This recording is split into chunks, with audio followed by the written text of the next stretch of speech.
ఒక ఆయన అన్నాడు, బెర్నార్డ్ షాయో పేరు గుర్తులేదు, సబ్జెక్ట్ ది కరెక్షన్.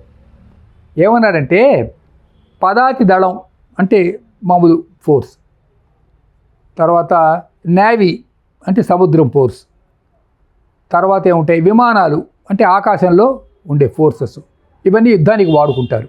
అవునా? ఇవన్నీ యుద్ధానికి వాడుకుంటారు. కానీ బ్రిటిష్ వాళ్ళు నల్లట్టల పుస్తకం అని ఇంకో కొత్త ఫోర్స్ కనిపెట్టారు. ఏమండి? నల్లట్టల పుస్తకం. ఆ నల్లట్టల పుస్తకం వెళ్ళి యుద్ధం చేసి వస్తుంది.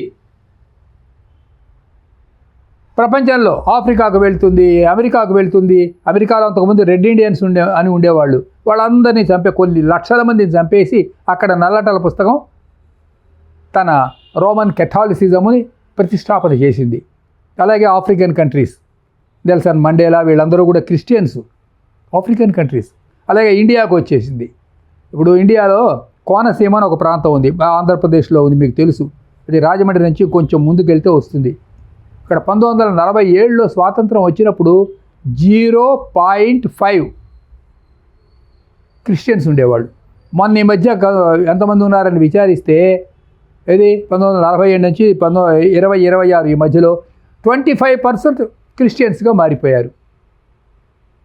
అర్థమైందా? నల్లటల పుస్తకం చేసినటువంటి దాడికి ఇది చిన్న ఎగ్జాంపుల్ మీకు చెబుతూ ఉన్నాను, స్మాల్ ఎగ్జాంపుల్. నేను మొన్న ఏదో చిన్న కార్యక్రమం ఉండి ఒంగోలు వెళ్ళా. ఆ ఒంగోలుకు ఆనుకొని పక్కనే ఒక 10 నిమిషాల దూరంలో ఆ కరమదిన ఒక స్మాల్ విలేజ్ ఉంది, చిన్న విలేజ్. అంతా కలిపితే ఒక 10,000 మంది జనాభా కూడా ఉండరు. అక్కడ 10 చర్చిలు ఉన్నాయి. అంటే 1000 మందికి ఒక చర్చి. ఇక హిందూయిజం ఎట్లా బతుకుతుందో మీరే చెప్పండి. హిందూయిజం అనేది ఒకటి బతికితేనే కదా ఈ దేశంలో వీళ్ళు తమ సంస్కృతిని, తమ భాషను, తమ నాగరికతను కాపాడుకునేది. కాబట్టి నల్లట్టల పుస్తకం చేసినటువంటి దాడి ఏదైతే ఉందో అది ఈ జాతి యొక్క మూలాలను ధ్వంసం చేస్తూ ఉన్నది. ఇప్పుడు ఒక విషయం మనం గమనిద్దాం. పాశ్చాత్యులలో 2 రకాల వాళ్ళు ఉన్నారు.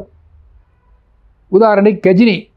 ఈ గజని అన్నవాడు ఈ దేశంలో అంటే సోమనాథ్ దేవాలయంలో ఉన్నటువంటి ధనాన్ని దోచుకొని పోవడం కోసం 17 సార్లు దండయాత్ర చేశాడు. ఇప్పుడు మన తిరుపతిని చూడండి, రిచెస్ట్ టెంపుల్. అవునా?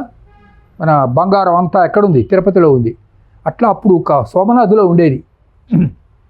నేను వెళ్ళొచ్చా సోమనాథ్.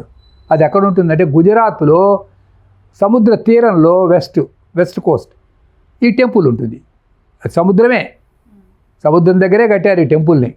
అందుకని వాడు పడవ మీద వచ్చి పడవ మీద ఎక్కించుకున్నాడు ఈ సంపదనంతా. అక్కడ ఉన్న బ్రాహ్మణులను చంపేశాడు, పూజారులను చంపే శివలింగాన్ని పగలగొట్టి ఈ సంపదలు ఎత్తుకొని పోయారు. అట్లా 17 సార్లు లూట్ చేశారు. ఏమండి?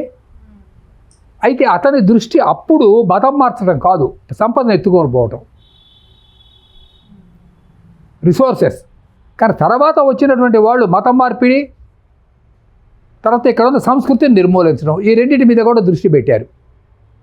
అంటే దేవాలయ విధ్వంసం అన్నది ఫస్ట్ స్టెప్, తర్వాత కన్వర్షన్స్ అన్నటువంటిది సెకండ్ స్టెప్.